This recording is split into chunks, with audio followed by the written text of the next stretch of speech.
end of any bottle is normally a story that comes with that. Sometimes you laugh, sometimes you cry, sometimes you just remember some good shit. Welcome to the Bottom of the Bottle Podcast.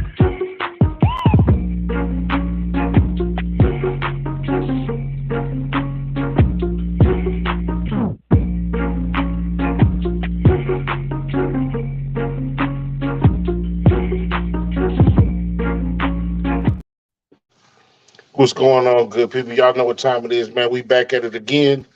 It is the regular Wednesday Hump Day Happy Hour Tap In, and I am one of your hosts, Jay Walker the Third. That's my brother, my co-host, my partner. Then what's going on with you, player?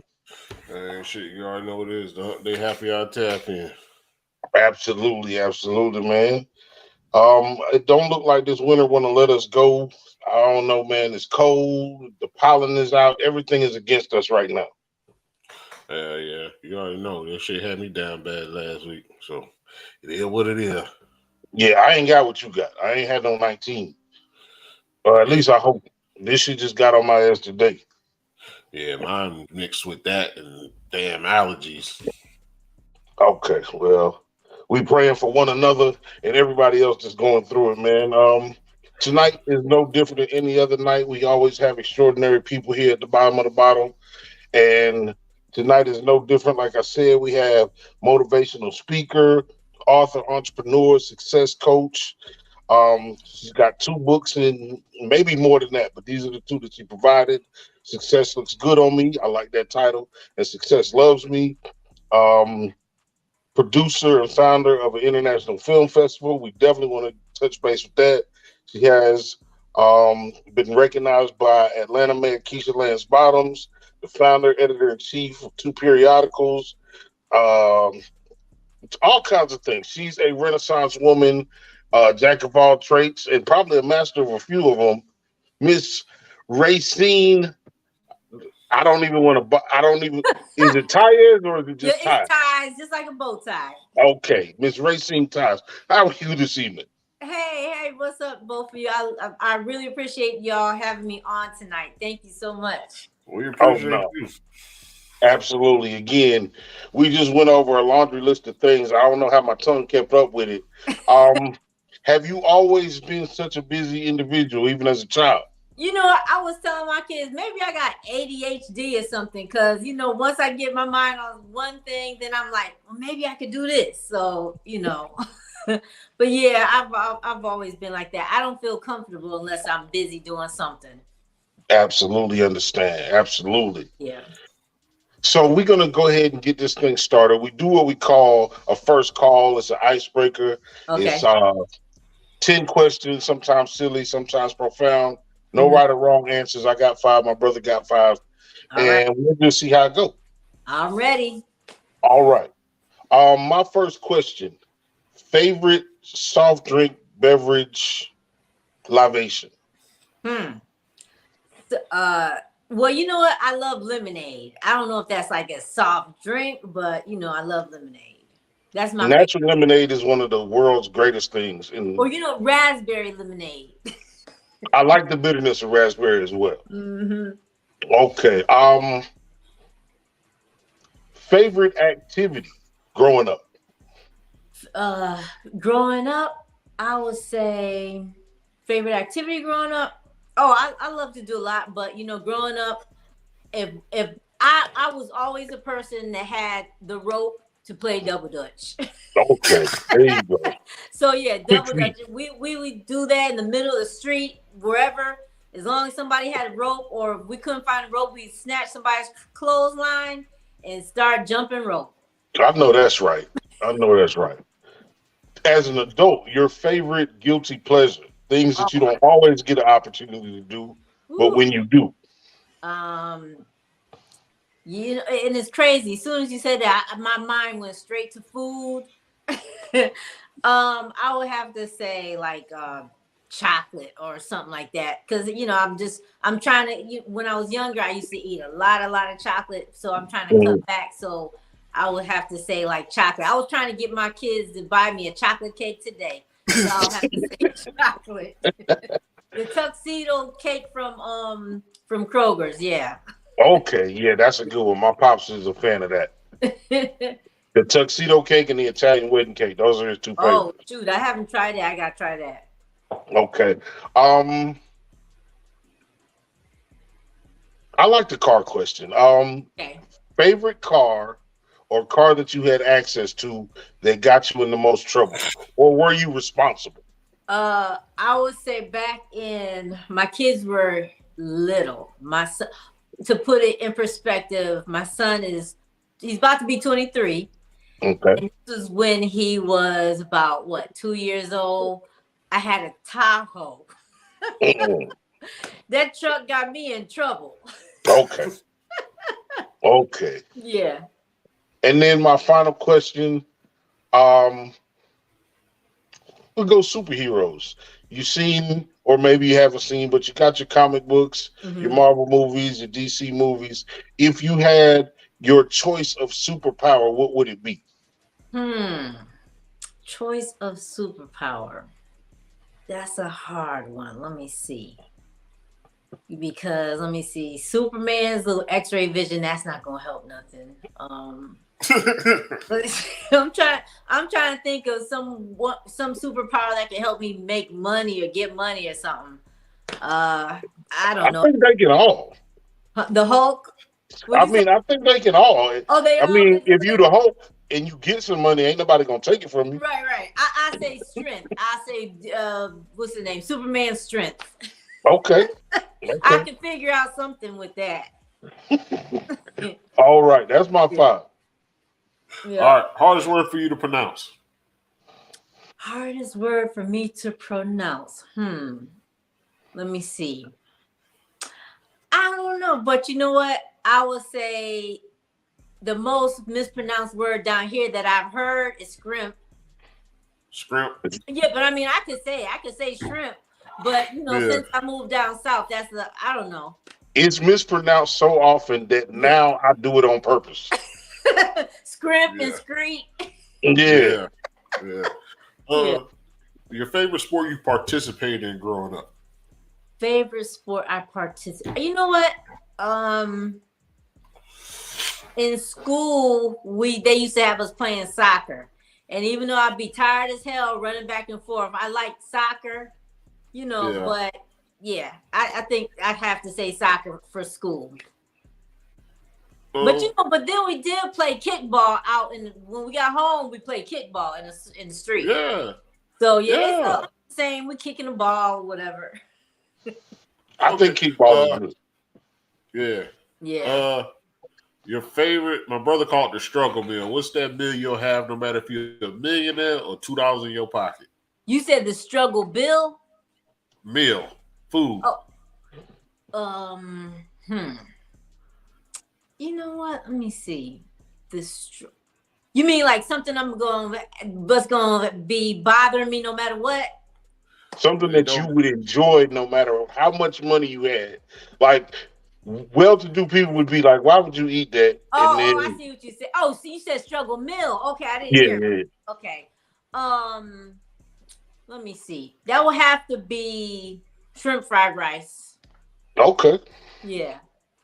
I'll say okay. shrimp fried rice. Like from not just, from like a fancy Japanese or Chinese place. I'm talking about from like the corner, like the The little hole in the wall, yeah. we bulletproof got one glass. that's connected to like a gas station down here. And Yeah. even though every time we go down there, we be like ducking and dodging, hoping we don't get shot. But they got the best food. Okay. So yeah, Your favorite liquor or wine? my favorite liquor or wine. Now, liquor got me in trouble 23 years later, so I ain't gonna say no liquor. So I will say now at this age of my life, I like some red wine. You got a Because certain the kind? Hennessy and all that gets you in Oh trouble. yeah. Yeah. You shouldn't be drinking Hennessy. You should not be. I don't think no woman should be drinking Hennessy. I don't think nobody should drink Hennessy, Yeah, especially. we Oh, making a I don't push. anymore. Yeah. We making All a right. political push to remove Hennessy from the top, as a top seller or buyer of black people. Like, Yeah. Yeah. it's too many Uh, people that drink Hennessy that don't know why.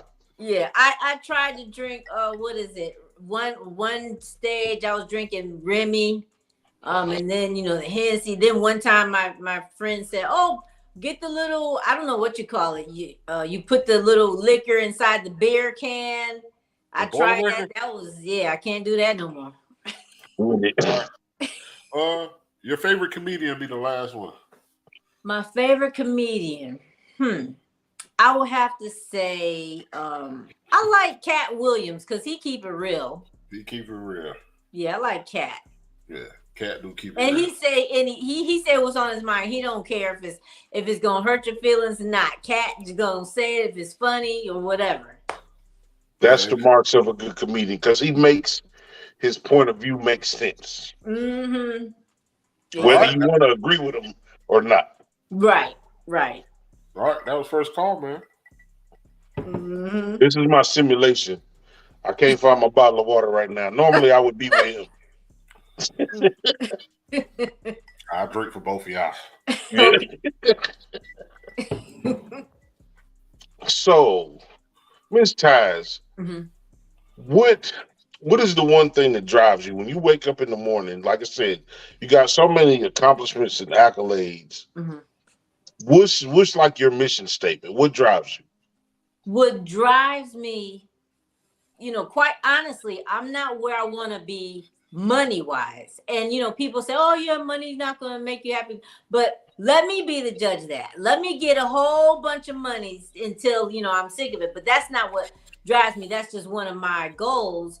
But what drives me is I want to leave a legacy. I want to, when I'm gone, I want people to say, you know what? Raecine Tyes helped me with that, or Raecine made me see the potential in myself, or you know what, she did that and it made me realize that I could do it too, or I could go further and I could, do this, that, or the other. So that's what really drives me, just wanting to leave a legacy and help people realize their own full potential. How long it took you to get that drive? Like, how long did it take you to get to that mind frame? It's crazy because I was thinking about that myself. Like, when did I really start wanting to just do certain things? But I've always had I've always had something in me that wanted to know that I wanted to just do more than what I was doing. I really don't feel like I've accomplished enough to I really, I'm still on that path. I want to really accomplish some things. But it was back in 2012 when I wrote my first book. And it was crazy because I said, before that, I wanted to, it was maybe back in 2007, 2008. I said, I want to be a motivational speaker. I want to do this. I want to do that. I want to write a book. But I didn't have the confidence to do it. And when I was in adult college, University of Phoenix, one of my classmates, it was an older woman. She said, girl, you don't, because I said, I want to be a motivational speaker, but I don't got $1 million in the bank. She said, you don't have to have $1 million in the bank to inspire or encourage or empower somebody else. Just speak on what you know and, just go from there. And I kept that in the back of my head. And a few years later, I wrote a book. And I would, speak here and there to different, groups or whatever have you. But it was, and even after I wrote that book, the first book was Success Looks Good on Me. It's a collection of motivational poems and motivational excerpts. It's not you could just read one chapter in a few minutes. And then the next chapter is about something else, really short chapters.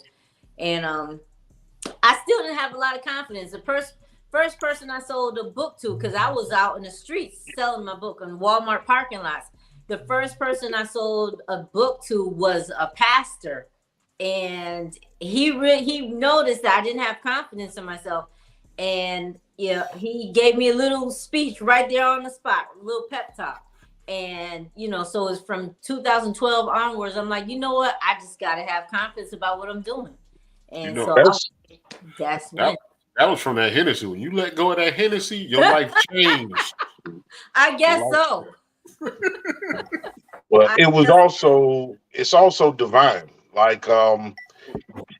It if you don't have the confidence, if you don't feel like you're on track, what's the significance of your first book sold Mm-hmm. being to a messenger of God?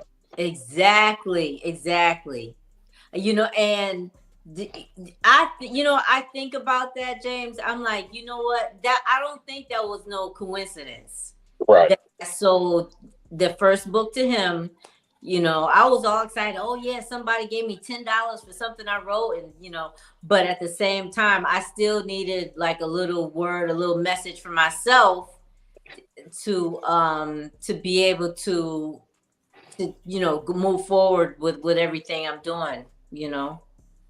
Do you feel that people can be a motivational speaker but not believe in themselves? Because there's so many people that want to be motivational speakers now, Yeah. but when you hear them talk or you see them in action, you kind of can sense, you can feel if it's fake or not. You know what? That's crazy you say that, because I don't think it's, well, from what the way I look at it or perceive them, I don't think they don't have confidence in themselves, but I do believe that some people might not be genuine. Okay, there we Yeah, go. I think, because I've seen people talking and they say listen to your intuition. I'm starting from 2023. I've been listening to my intuition a lot. you know, Right. if not listening to it in the past has gotten me in trouble. So I can tell, like, sometimes when somebody's saying something, and just me personally, it's my thoughts or opinion that they're not genuine, maybe. But I think maybe, some people can't tell, and maybe it still helps people to get motivated or empowers people. What was your upbringing like? Oh, my upbringing was, I was it was in a very religious household, you know, um, go to church like 2, 3 times a week, that type of deal. And for You was me, a PK? what's that? You was a PK? A what? A preacher's kid. You could say that, sort of, kind of. It might as well have been. Yeah. Okay. Yeah. And very, very by the book, strict, religious.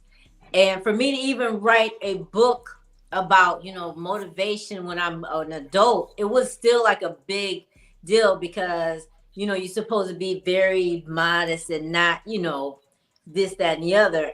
So that was probably some of the reasons that I felt like, oh, well, maybe I shouldn't, maybe I'm not humble enough, or maybe this or that, whatever.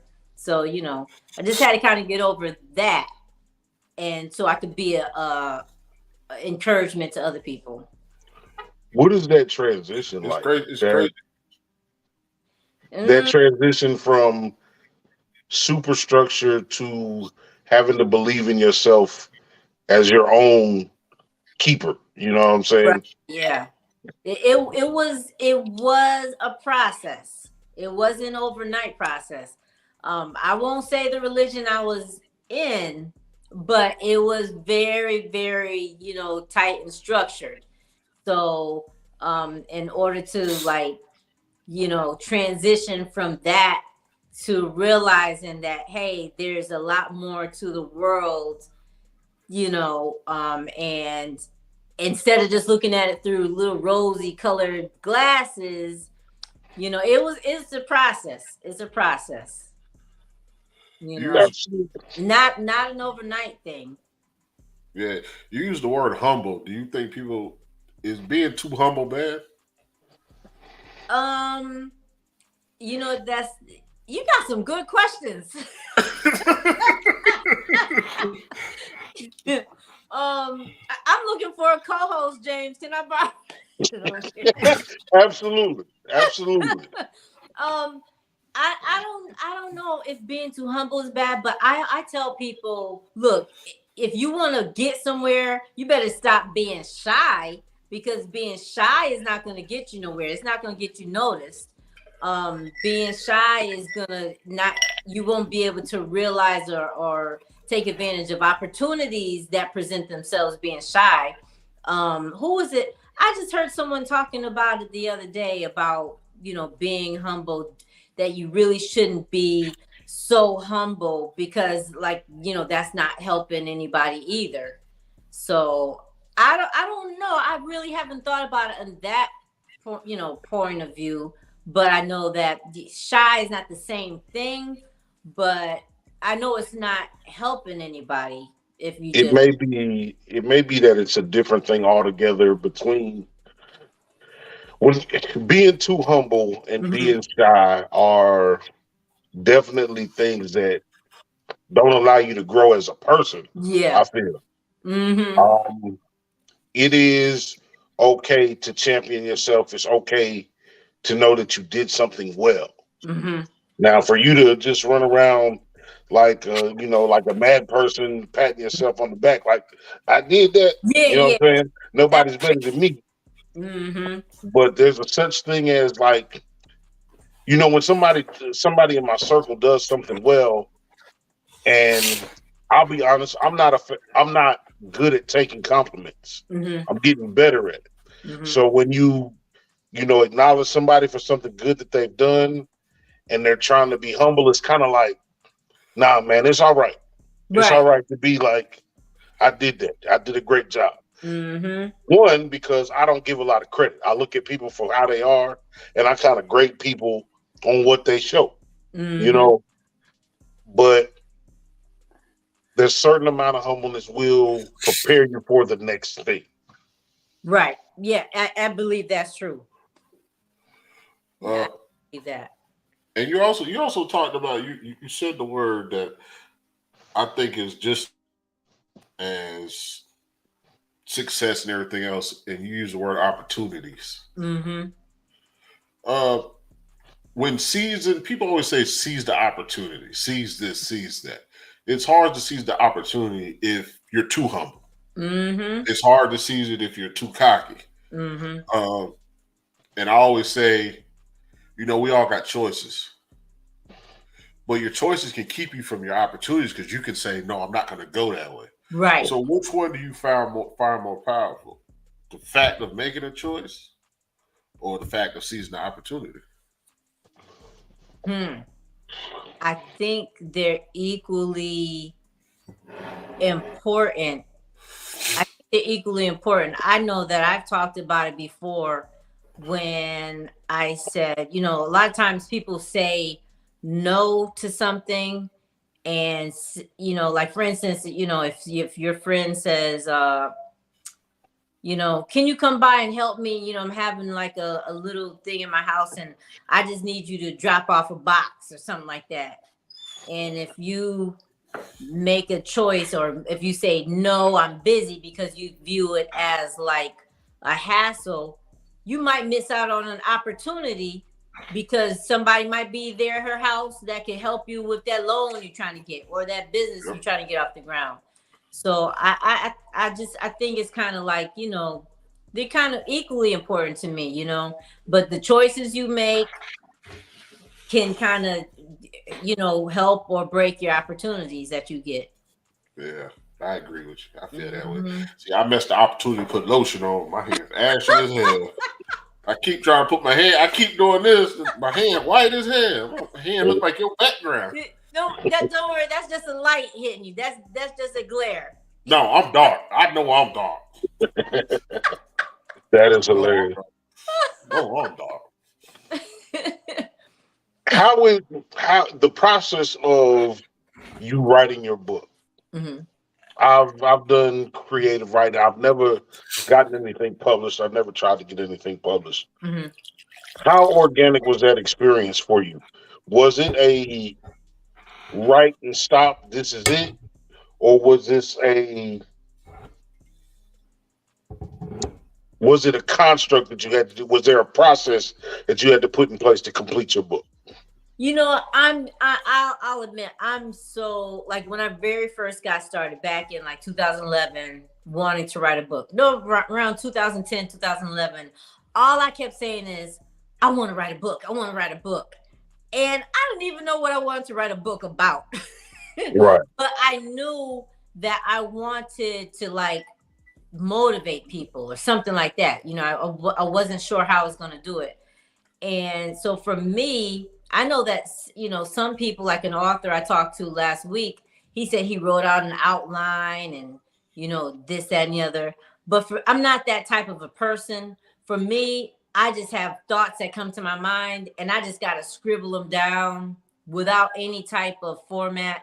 Or I might, once I had the idea of what I wanted to write about, I had to carry around like a little recorder. At that time, it was like a little recorder, and just when anything came to my head, I would just like record it or scribble it down, and then from there, it kind of hits me. Oh, okay, you know what? I can format it like this, or I had this idea about this topic, so I can group it with that topic. So for me, it wasn't really like an organized thing, not until I had everything down on paper. And that's what I tell people. Who A lot of people always come to me and they say, Raecine, I want to write a book. I want to write a book.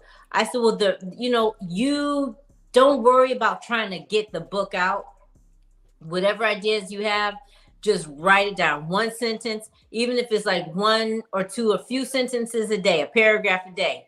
Before you know it, at the end of the week, you're gonna have a whole chapter. If you write a paragraph a day, don't worry about, I can't write it from A to Z. That's not how birds build their nests. They do like one little tiny piece at a time. So that's basically what I did.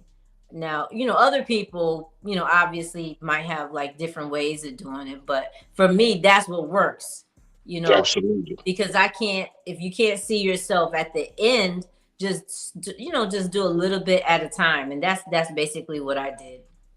Did you grade yourself on the success part of each part of writing the book? What do you mean? Each part? So the fact that you say I want to write a book, did you find success in saying that? In your first paragraph, did you find success? And like, did you build little goals to keep you motivated? Well, you know what? I think as I started writing, I got momentum as I got going. So like, I started writing, and then when I saw how good that look or came out, I said, well, let me write another, so I just kind of got momentum. Just like with, when people do anything, they look back and see, they feel a sense of accomplishment. I guess that's what I did. Cause I just, it, got me feeling like, okay, I can do this, so I really felt great about it. Yeah. So going back to the family dynamic, Mm-hmm. um, you shared a little bit about your upbringing. How did that part of your family feel? And then also with your children and your friends and family going forward, how are they feeling about where you are in your space right now? That's a crazy topic with me, because as I mentioned, I was, brought up in a very tight, uh, structured religious frame, household. So they, when I wrote a book, but because I used to do things before 2012. I would, always produce like smaller events. I would, produce networking events, local networking events in Connecticut. My first production was a talent show where I had like 500 attendees up in Connecticut. Then I did it the next year. And then, so I didn't really get, so I probably really didn't get support like other people did, because that was not something that my family kind of glorified. They were Right. like, well, why ain't you in church? So yeah, but for me, I'm more spiritual, and I'm more focused on having a connection rather than being inside of a religious building. So like for me, I pass on to my children that, to be able to search things out for yourself, but also to be able to instill in them that, whatever you want to do, go for it. And that's in a nutshell. That's what I told them. So that's the big difference, because my kids have more of an open mind, whereas you know, my family that I was raised in, you know, they got excited when they saw my book, but okay, that's enough. We ain't gonna talk about that no more, you know. That's that. I think that's what I was kind of getting at. Like, we have these structured religions Mhm. and things that we come from based on where, like, Nigerians don't play. You're gonna be an engineer or you're a doctor. Right. However, there's a level of success that will make them be a little bit more accommodating to what Hmm. you're doing. So that's what I was just trying to get at a little bit. Yeah. So Yeah. so Yeah. what Yeah, so so like they will recognize my book. I'll put it like this. This is my fourth year doing the film festival. The first year was in person. It was in Atlanta. Thank you. I had people. I literally had two filmmakers, two young females filmmakers from the UK attend. We had loads of people from Cali attend. We had people from 16 different states, actually, all the way from New York on down, and you know, to Atlanta. I didn't see none of my family attended, but that's not gonna stop me, you know. Right. so So that's just something that I kind of expected, you know. So it doesn't, you know, affect me the way it might have affected someone else, but I just keep on going. I just realize it is what it is. what was your level of peace, your mental state of mind peace prior to the book and after being successful with the book? You know what? I think that you know, I haven't hit no bestsellers list yet now, but even still, just writing a book and putting everything down on paper, it's almost like a therapy. And I've heard a Yeah, lot of people say that, you know, just yeah. writing out. I guess it's sort of like journaling, because like my book was motivating other people, and then within my poetry, like I put life experiences into the book, so it's very very down to earth, very in your face type of motivation, Yeah. you know. So yeah, so it would, for me, beforehand I didn't even realize how therapeutic it was before I wrote it, but then afterwards I was like, yeah, this is pretty Yeah. cool. And you know, Right. it's so crazy because sometimes I'll try to grab my book and get my own little motivation for myself, and I'm like, damn, I wrote that. And I that mean, was the other thing that I was going to ask you. Like, how much of that, because I believe in spirituality, I believe in that divinity. How Right. often do you look in that book and are surprised at the content in the book? Yeah, like I seriously am like, wow, yeah, I need to listen to my own advice sometimes. Like when I see myself slipping or going off track, I'm like, yeah, I know better. I know that, you know, and it just makes me realize, okay, yeah, you got this. You got this. so For is the sure. so is the physical mirror as important as the metaphoric mirror? I think the physical mirror, it doesn't even matter. Because some people be like, I got to take a look at myself in the mirror, but they don't physically look in the mirror. They Yeah. retrospect. But then you got some people that look in the mirror. I've sat in the mirror, lost in thought, Mm, longer looking at myself mm, than any other time. But if I say right now, I need time to myself to look at myself, uh-huh. it's like, but when if I physically look in the mirror at myself, I really do see like you fucked up or you fucking Really? up. See, Yeah, it's just looking, yeah, I mean, to me, that doesn't, I don't know, maybe I'm different. I've heard people say that they sit in the mirror and look at themselves. I don't do it all the time. It's just one of Oh, those moments that catch me. Like yeah. a song might be playing. I'm just getting out the shower, or Mm-hmm. the old I lady think a just said, lot of times people don't look in the mirror, and that's why they have that moment. It's like, oh, wait, Yeah. I'm getting old. Like, you know what I'm saying? "Well, yeah, I definitely get it." I'm Yeah. reflecting. Like a lot of times, like late at night, especially on the weekends, 2 o'clock in the morning, I'm Mm-hmm. up drinking by myself, Mm-hmm. and I'm listening to the ocean waves. Or I'm listening to the rain on YouTube. I'm just escaping. Trying to Mm-hmm. find some serenity. Yeah, trying to Yeah. find it. And sometimes people, Michael Jackson, Man in the Mirror. Do you look in the mirror? Mm. Are you really looking when you look at the man in the mirror? When your problems, when you start weighing out your problems, is it really the man in the mirror? Is it really the white man? Is it really Mm. corporate America, or is it really just you It's not kind of the understanding? white man. It is, but it goes back to the opportunities and the choices. Have Right. I correct? Have I made better choices these last Right. 3 years than Yeah. I made, the previous 3 years? Yeah. And I can honestly say that some of the choices I made in the past were just horrible. Yeah. And I know for a fact that if I didn't make those choices, I would be in a different spot today. But Hennessy. at the same vein, I didn't learn them lessons I had to go through. I wouldn't have learned them lessons that I went through with those choices. Hennessy. Next book. Success Without Hennessy. It's on the way. Best seller in every hood. Well, I do have a chapter. It's called Donuts, Lucy's, and Liquor. Oh Okay. wow. Wow. I definitely need to check that out.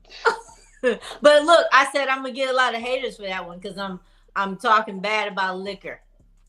Oh, you You are. shouldn't get a lot of haters. As some I do, I normally I would, like I said, I'd be right along with my brother, Uh-huh. having my cocktail or whatever. But I also have moments where what, it's like I'm gonna chill for a minute. You know what I'm saying? So sometimes you get the moment of clarity from alcohol, Right. and sometimes you just get a bunch of foolishness. Right. Sometimes you get I the think truth. Sometimes you get a lie. there you go. Some. Exactly. I get. It'll bring out the truth in you, that's for sure. But most of the time, because my dad taught me how to do this, it brings out the truth in others. Yeah. Oh, Yeah. Because I'm watching how they're handling their problems. Because we call it the bottom of the bottle. Because like life, you can't have what's in my cup. I can handle if I pour 100 proof in here. I know I can handle this. You might not be able to handle this. right. Same thing as life. You can't have what's in my cup. Yep. So when I see other people try to hang with me when it comes to that, and my brother can attest this, it doesn't end well for them. Right. And they usually make themselves a jerk or a They- bad comedian. Like their flaws kind of come out, and you just sit back. Right. And Right. like, Right. It exposes them. they're more exposed than I'm exposed. Mm-hmm. The only thing I'm exposed is for I gotta answer jokes. I'm more out open. Mm-hmm. Other people angry, crying, sad story. You're really It's because lame.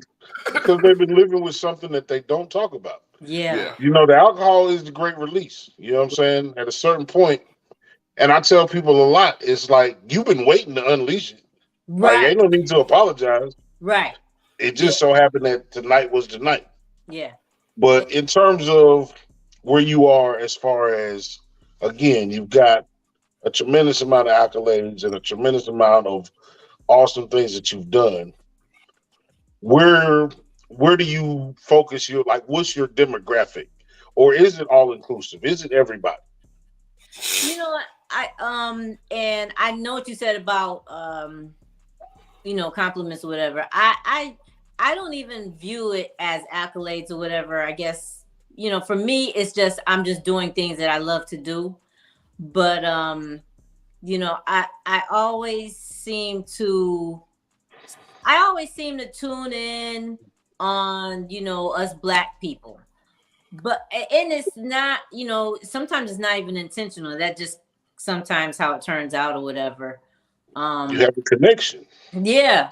Like when I thought about doing the film festival, I was just thinking it would be nice to go somewhere and see some Black filmmakers doing their thing, because you can't really, unless you really search it out or seek it out, you don't really see Black filmmakers, stuff anywhere.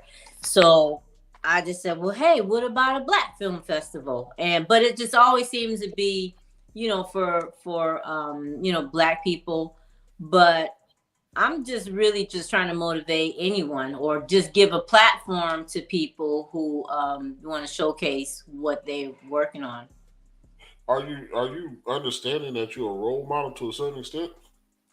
I do my kids literally had to tell, because I always get shocked when like people who are like established follow the festival, or because I don't have a lot of followers, like literal followers on the Instagram or whatever, but a lot of people know about the festival.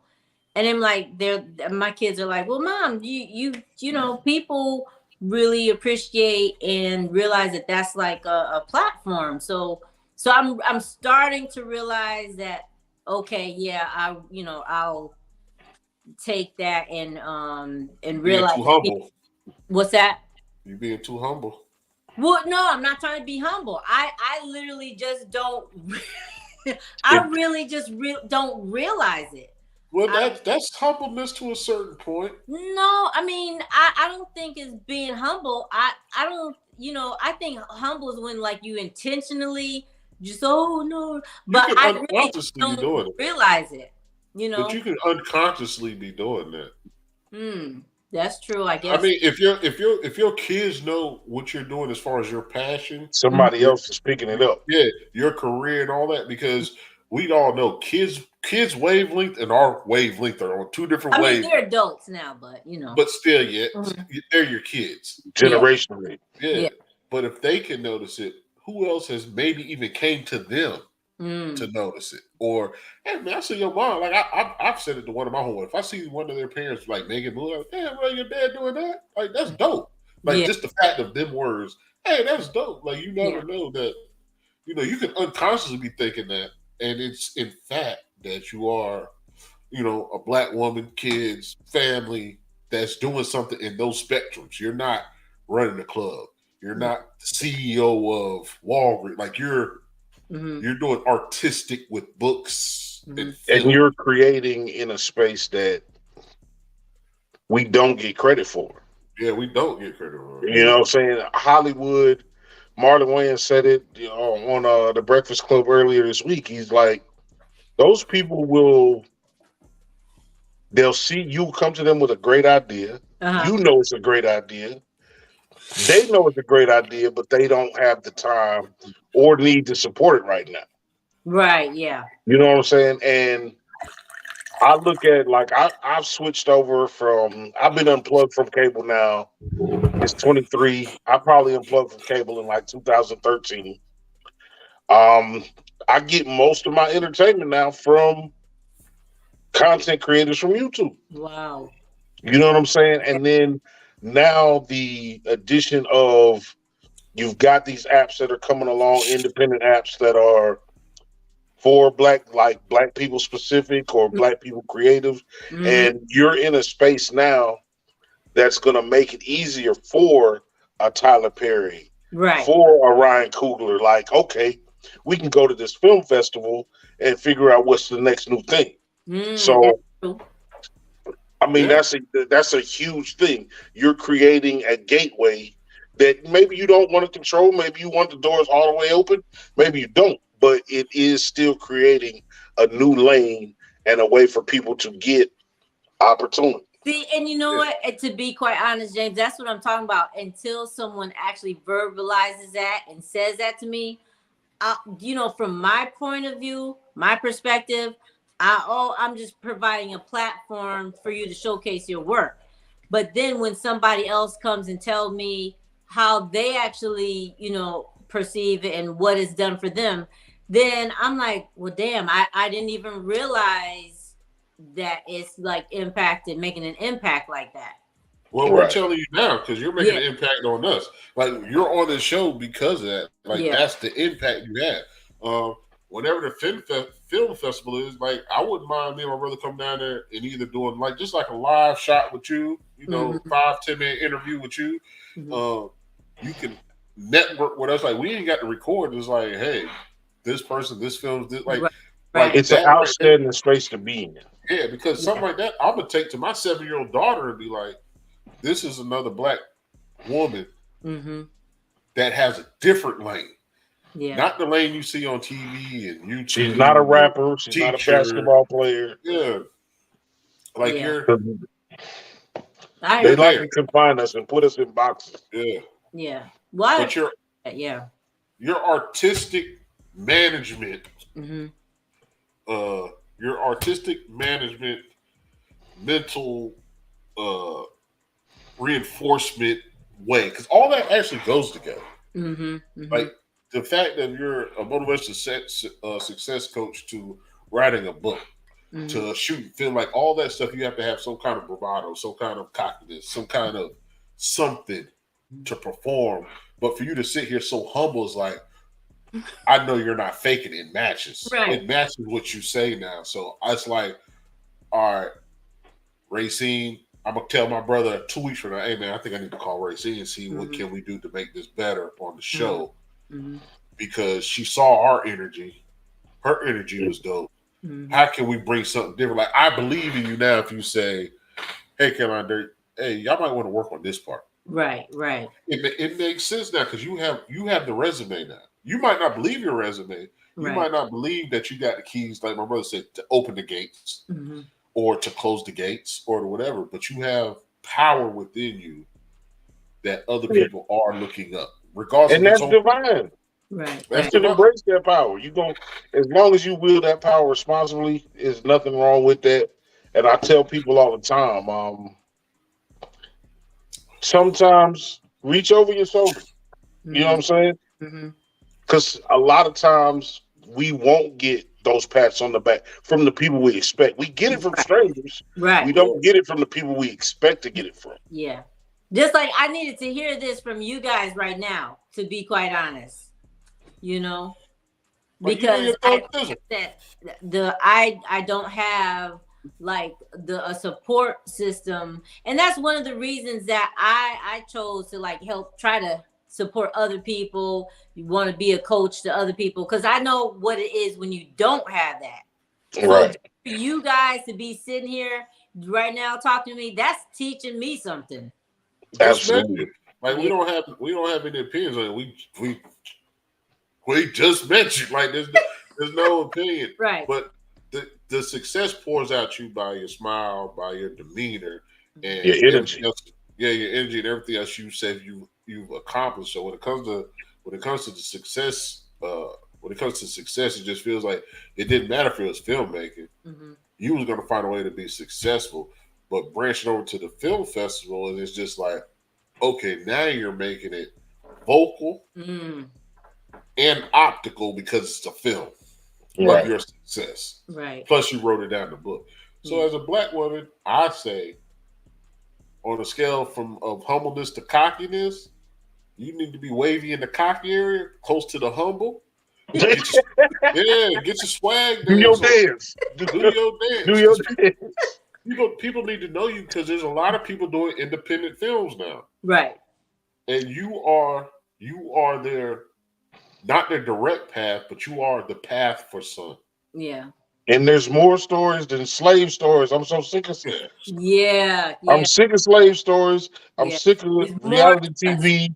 There's so much more to us. Yeah. And that, you know what, that's another reason I wanted to do a film festival, because if you look only at Hollywood, you would think that we could only be the funny black person at the job, the person who shot somebody, the person who got shot. You wouldn't know the full spectrum of like all the stories that, filmmakers want. The black cop who hates his neighborhood. Right. Yeah. So, I mean, there's so many, and even if we do make a story like that, there's so many little intricacies about us that they not going to show in the Hollywood version. Right. They're going to show the stereotypical, but there's so many filmmakers who have such a diverse story, from all over the world about us, So I think the best person to talk about us is us. So what about your life? Have you thought about doing the biography of your life? I thought about it. I think it'll be a dope story. Only because there's a movie on Netflix. I can't remember the name of the movie where the father wanted his son to do something, and his son ended up being a wine connoisseur. You know what I'm talking about? I don't know if I saw that one. It's on Netflix. I think his dad ran a restaurant. Yeah, ran a restaurant. A soul food restaurant. That sounds familiar. Yeah. And he ended up being like a wine connoisseur. Like, I think that should be like kind of like what your angle is. And then You grew up in the She's church. still young. Let her beat Bill. You But that's know, what I'm saying. Like there could be chapters. Like it could be chapters. Mm-hmm. It could be a saga. So the chapters of life of a book writer, chapters of the transition, but it all equal out to success. There's success in every story, Right. and that's what we got to pinpoint. I know there's days where I know I don't find nothing happy, and it ruins me. Mm-hmm. Old lady's like, "You down and out, you barking at everybody," and Mm-hmm. it's just like for that day, I realized there was nothing that day that I mentally said went good. Like it just went, like it wasn't bad. It just went, Right. and it's like you're taking it out. Like now, when I go to work every morning, I listen to gospel music. Like I listen to rap music and shoot 'em up, like all it. But in my morning, I realize if I listen to gospel music, my morning is started out better. Yeah, just to get you going. Just to get me going. Now the rest of the day, yeah, I got my T.I., my Jeezy on everything else. But I realized when I was listening to that before work, I had more. I was weighed down more. so what Erica say? Erica said, "I'm an artist and I'm sensitive about my shit. It's okay." I just feel like everybody deserves that moment. I feel like every person. I'm not going to exclude humanity. Every person has their own story. Mm-hmm. Most of those people get to tell their stories. Yeah. You got Italian mob stories. You got the Irish mob. You got, the kings and the queens. And we don't get the woman king every year. You know what I'm saying? Yeah. We don't get Black Panther every year. Right. They get that every year, sometimes twice. Yeah. So I appreciate that specifically, and I can't wait to see it grow. So what did you think of Black Panther 2 and the Woman King? I didn't see the Woman King yet. Okay. Well, damn, we gonna go ahead and kick her off. We actually, because me and my brother talk about movies a lot. I ain't gonna lie. This past year has been kind of crazy. I haven't told you guys that I literally just came back from being in my hometown of Connecticut for little under a year. Was dealing with family matters and my great aunt who passed away like about 3 months ago. So I literally have been in a little bubble, except for just doing the necessary things. But I've been in a bubble. But even with those films that have come out, I've being in the different Facebook groups where people are talking about like Black filmmakers and stuff like that. There's so much controversy of, why are they doing that role and we still need this and this and that and the other. There's still so much controversy, but I look at things more like on the independent level, because I don't know. It's sometimes when people make it to that, in the Hollywood, then that's when people start saying, "Oh, they trying to be a gatekeeper about this, that, and the other." And we don't have no control over that. But my thing is, okay, they've made it to a certain level. Let's still concentrate on the independent artists who ain't even getting paid for making their film, who's putting all their extra money after paying their house bill, the light bill, the car note, and they still kicking out money or trying to find money to make a film because they have a story to tell the world. And this is one thing, like I definitely understand that where you're coming from. That's part of our trauma for not getting these opportunities. Yeah. Ryan Coogler's catalog. Ryan Coogler is the guy behind Black Panther. Panther 2. Is Fruitvale Station. Yeah. Good Black Panther. Black Panther 2. And what? What was the last one? Oh, I was saying good movie. Every time you said that. Yeah. And they were all stories of our upliftment.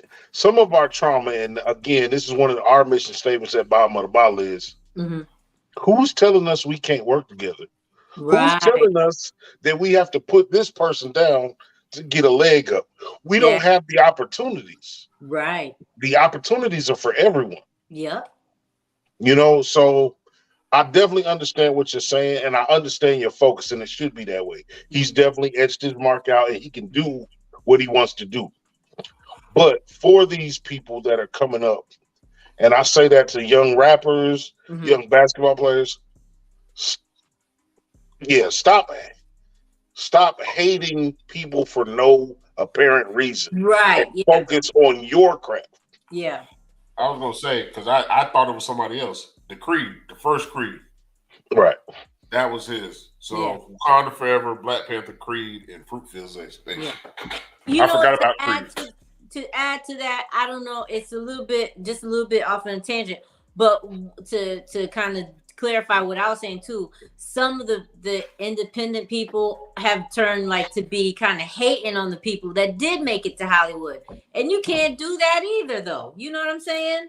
If one of us makes it, be happy for them, but then still keep doing what you're doing because Talk your shit.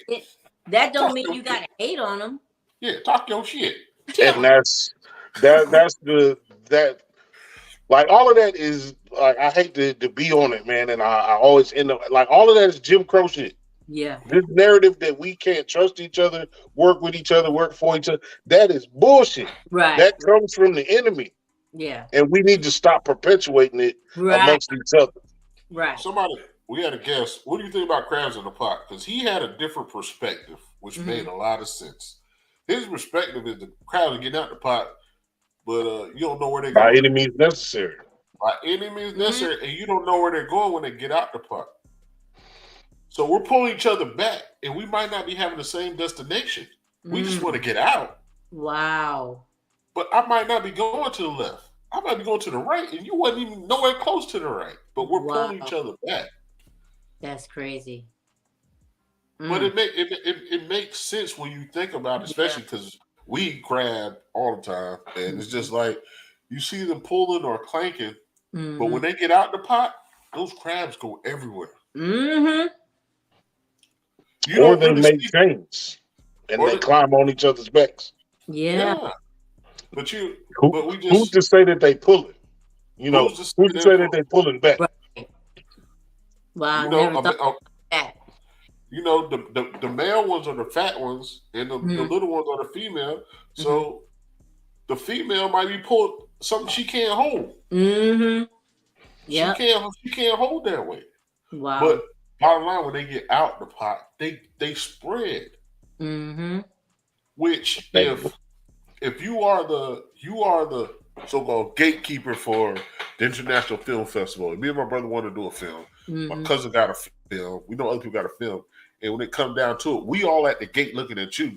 They may look at me and my brother and be like, yeah, since y'all know her, we know she the gatekeeper.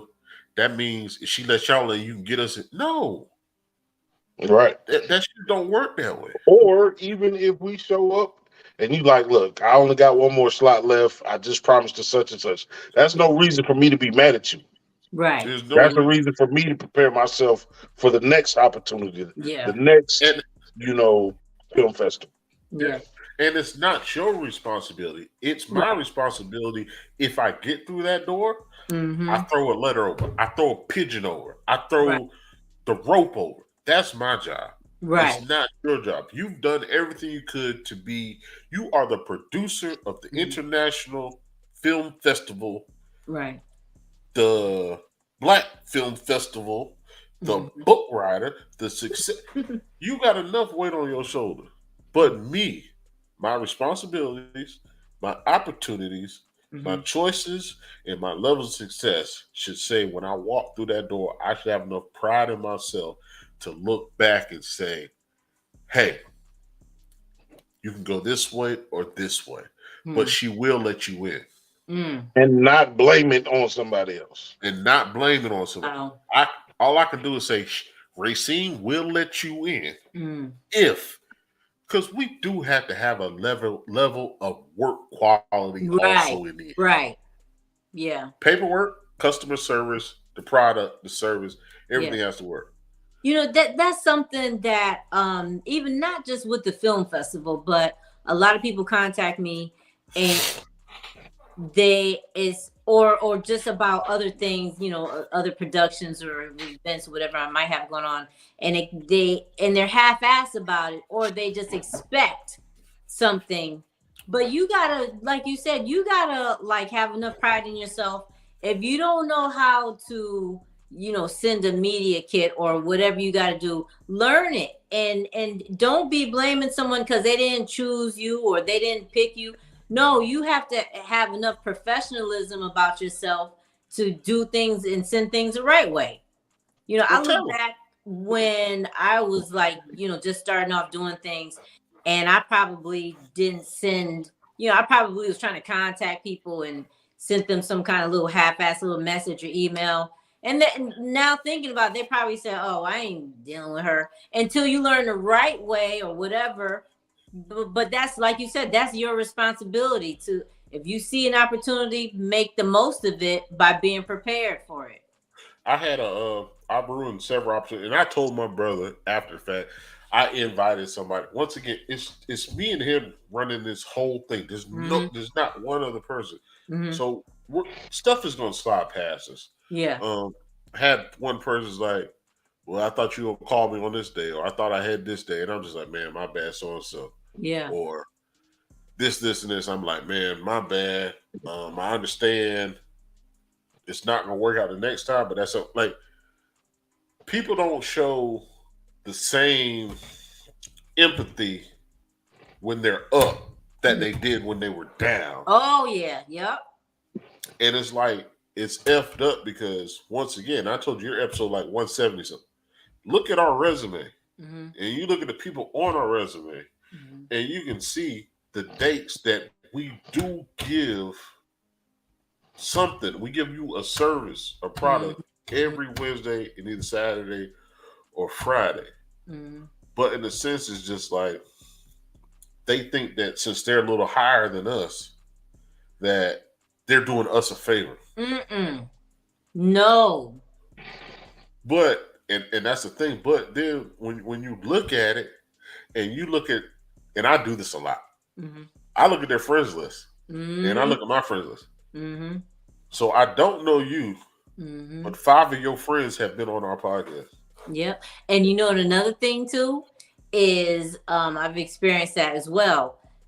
The people who try to treat you a certain way because they, in their mind, they some type of level above you. They don't know what you got going on. They don't know who you know. They don't know what you got in the works. And I think about that a lot, all the time. Some of these, I'll tell you personally, like I have contacted maybe people who was like, had a little something going on. You might have seen them in a couple movies or TV shows or whatever.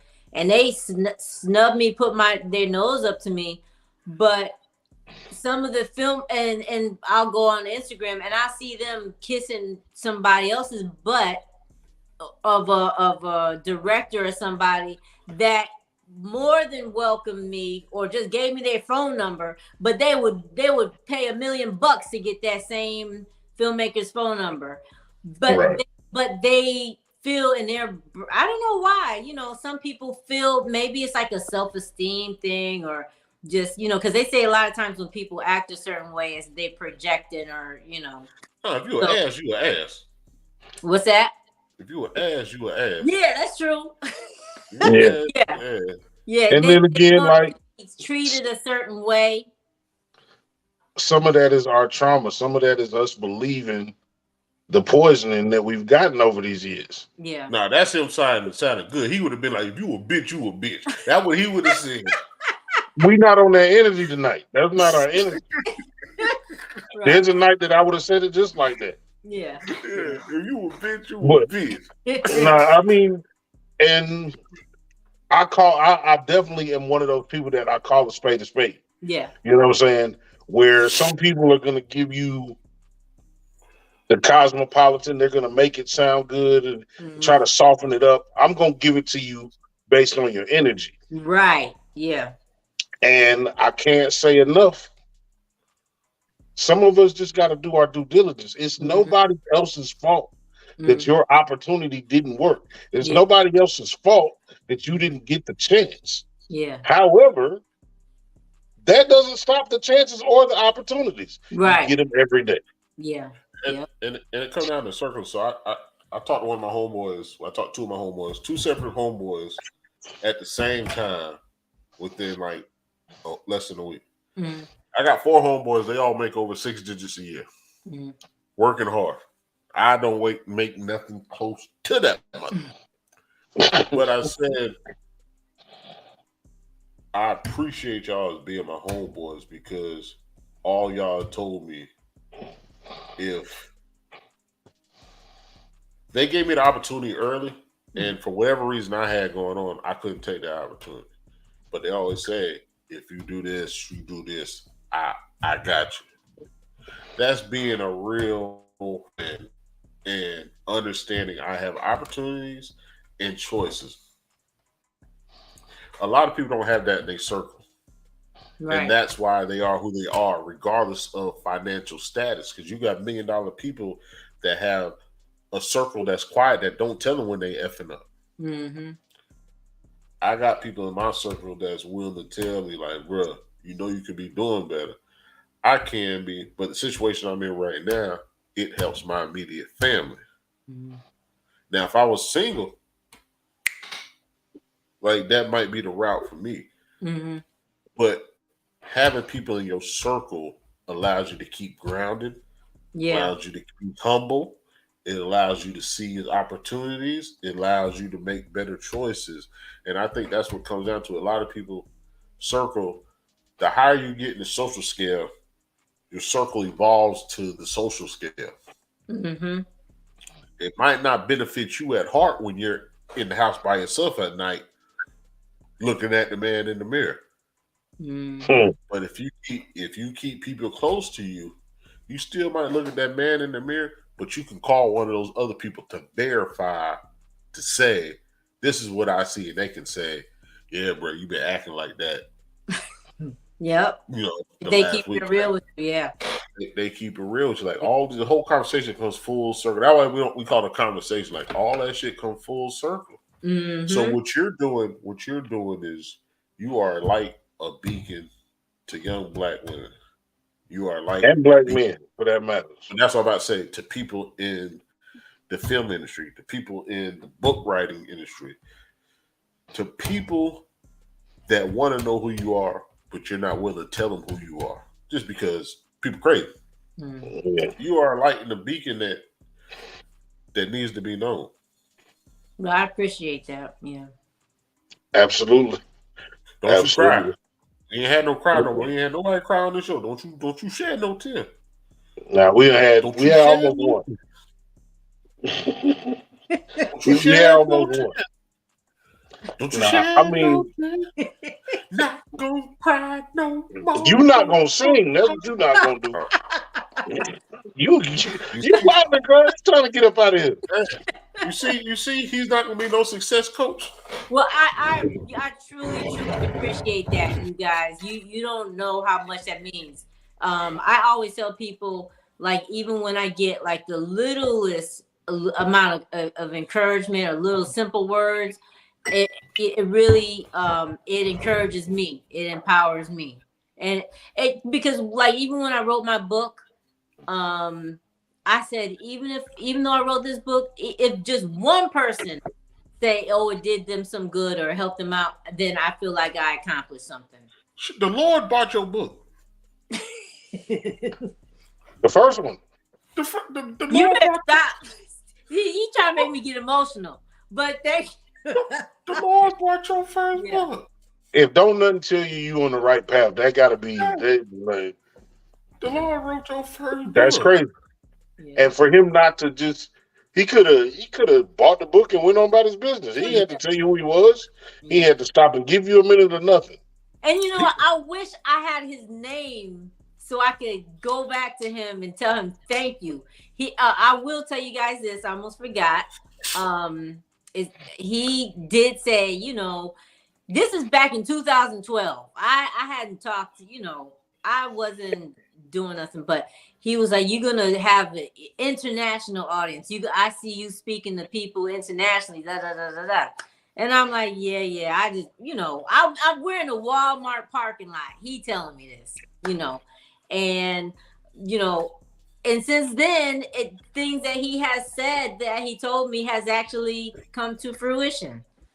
So you just never know. It's not like the way I pictured it. I don't have $1 million in my bank or anything like that, but like it's making an impact or something. You may not have $1 million in your bank, but you got 1 million favors in your bank.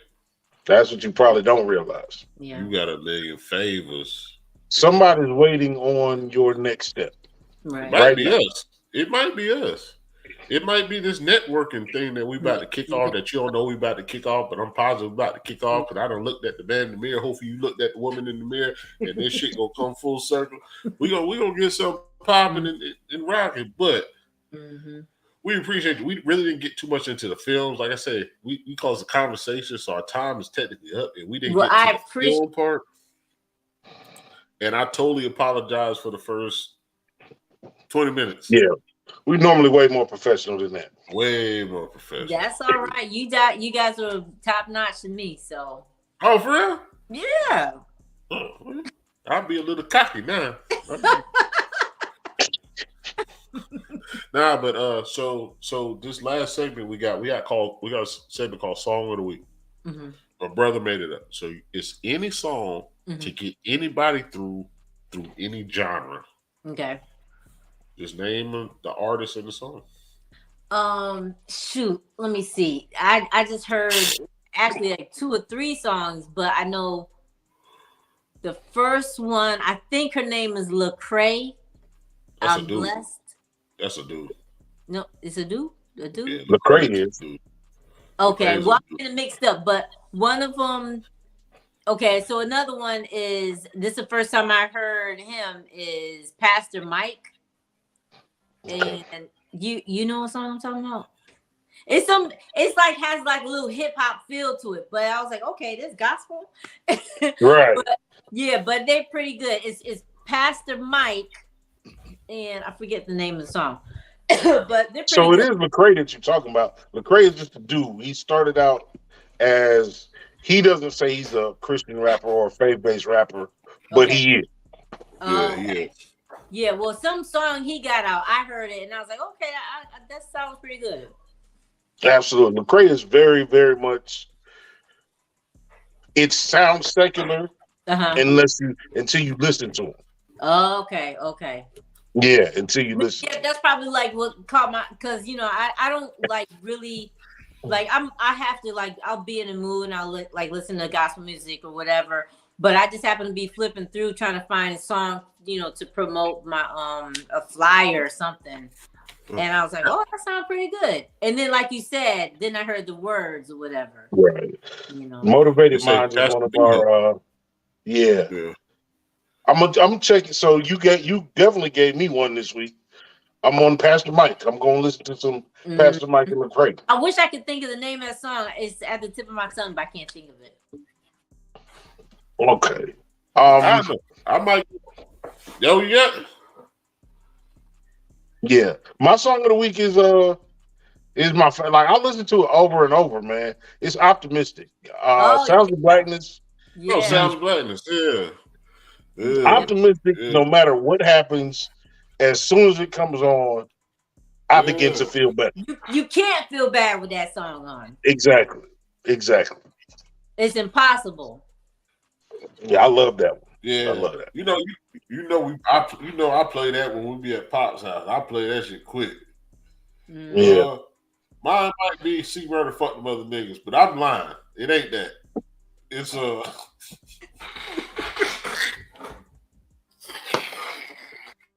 my God. He said C Murder. Yeah. Come on, man.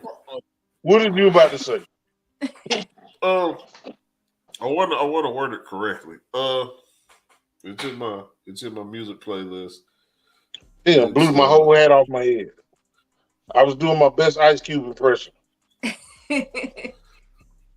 Where's my music at? I might have to just audible. Moment. We'll go moment. French Montana. Just season the Okay. moment. That ain't the song I was thinking of, but it came up. Just French Montana rap artist. Okay, I want to change mine too. Okay. You better get ratchet too? French Montana, all the way up. Okay. Because I was playing that, was it last week? And I was like, yeah, I'm all the way up. It just got me all hyped up. Yeah, no And drugs. you need I'm all that. the way up. No cocaine. Yeah. No cocaine. You need that. All the way up. It was DJ Drama. Yeah, DJ Drama, The Moment. What Meek Mill and some other people. Season the moment. Basically just season the moment. Okay, I got to listen to that. Yeah, we just got to seize the moment. A lot of times we don't seize the moment. We rush through, or we take our time, and we don't just, or we ignore it, or we don't take the opportunity, or we don't acknowledge it. I appreciate you acknowledging this moment because I wish we started on time, but it's been a dope episode. It really has. Yes, thank you so much. Waiting on my moment. We all waiting on a moment, man. I really he's a friend of our podcast. You guys are awesome. I really appreciate it. And I more than appreciate, I feel like every time, you think, like you said, people get on there thinking that they're doing you a favor, but you guys did me a favor. So I want to thank you guys for that. Absolutely. Well, thank you, man. So when you have your film festival, you call the two black Negroes from South Carolina and be like, I'm having a festival. Right. And don't not let us in because we from South Carolina. Oh, please. I'm going to get in. Welcome. You might not get in. I'm going to get in. Yeah, everybody's welcome. I'm going to keep everybody updated. It's not going to be till the end of the year, but you will be updated. So hey, everybody's welcome. I'm looking forward to seeing you guys. I'll tell you this because I don't know my brother. I'll give my brother a 5-minute spiel on the movie we did real quick before we get out here. But I just wanted to say thank you. Definitely want to bring you back. But we were talking about Bella Sunrise. I gave her a little synopsis before you got on. If you just want to give her a quick one on the way out. Nah, to me, from what, like, as far as promoting the movie or what? Just whatever. She's filmed, so she is all. She's all. We all have dreams as a kid of being in the movies or being an actor or whatever. We don't know what that entails a lot of times. We didn't grow up Hollywood, but to do this movie, to be behind the scenes, to see how things work, it was awesome for me. I think I want to get behind the camera more than I want to be in front of it. That opportunity was dope. It just for it to be an independent movie, I think it'll be good. It's not anything too long-winded. I think it's a good first feature film, and I just appreciate everybody that gave me the opportunity to be in it. That sounds cool. I can't wait to see it. Yeah, I sent you the last trailer. I sent it Most recent trailer. I sent you the YouTube. That right before we got on. Yeah, I sent you the YouTube link. Okay. But anybody in your camp, anybody that would like to be on our podcast, this is our podcast regardless. Whether we're healthy, sick, on time, late, this is who we are. So if you know anybody other than yourself, because you definitely will get an invite in the very, very near future, because you're our third book writer, if I get it correct. Maybe we'll get all 3 book writers on at the same time. Authors. Thank you. Thank you. All right, so I got to figure out how to do this last call. Did I hit the right button? Nope. You soloed yourself. Nope. See, this is the part he's supposed to do. Well, before you go, I'm going to tell everybody about the Bottom of the Barrel podcast. So, yeah, thank you. Nope, that's wrong. That's wrong. You said bottom of the barrel. Yeah, hit her picture and hit solo layout. Okay. I clicked hers. Mm. Oh, there you go. So this is Damn. where you share your motivations for the day, for the week, for the month. This is where you give your social media and let people know where they can find you. You can just go to Black Film Festival Atlanta. Everything is on there. You can go on Facebook, Instagram, or now we're on YouTube. So if you go to Black Film Festival Atlanta, we do not abbreviate the name. Don't get mixed up because some other festivals, we won't talk about that. But we do not abbreviate the name. Black Film Festival Atlanta.com or Black Film Festival Atlanta on Instagram. Click the link on there. You have all the details about the festival. It will take you to submit your film, take you to the website, take you to our YouTube channel, everything. And I look forward to seeing people at the festival this year. We're in person, and we submissions are open. But other than that, don't let anything stop you from doing what you want to do. Don't let anything or anyone stop you. You got this. It's 2023. It's time to make a move. For me, it's the money grab year. So yeah, just get your money, take advantage of all opportunities, and don't let nothing stop you. We all the way up. Yes. All the way up. All right. I guess it's on me. You go last. Networks and superpower, as I always say. I'm gonna keep saying that. Gonna be my tagline. Gonna be on a shirt. That's gonna be on everything. Networks and superpower, man. You got to use that shit for good. You can benefit yourself. Your opportunities and your choices will change if you got correct network and superpowers. Mm-hmm. You can help others. Like network superpowers is not only about yourself. It's really not about yourself. It's about helping others, and you get yours on the back end. Everything I do, I like trying to get it on the back end. I want to thank Miss Raecine for coming on here, and I still didn't tell her how I found her account, but it don't even matter at this point. She is BOTB family. Absolutely. She's great, high energetic, high knowledge, open minded, and we definitely got to have her back on here with a panel, so they Doing can great things for the community as well. Great things with the community. You know, you don't see too many black people that you can talk to about film. And we didn't deep dive into the film. We stuck with the book mostly. So that just means she got to come back and do the film. Definitely. Definitely got to come back and we got to talk film on. We're trying to bring you rich black folk. Rich doesn't mean materialistic. Sometimes it's knowledge, sometimes it's networking skills, sometimes it's service, sometimes it's product. Just rich. Believe in her. She's a role model. She doesn't know it, but it's up to us to let her know she knows it, and to preach it to others so they know who she is.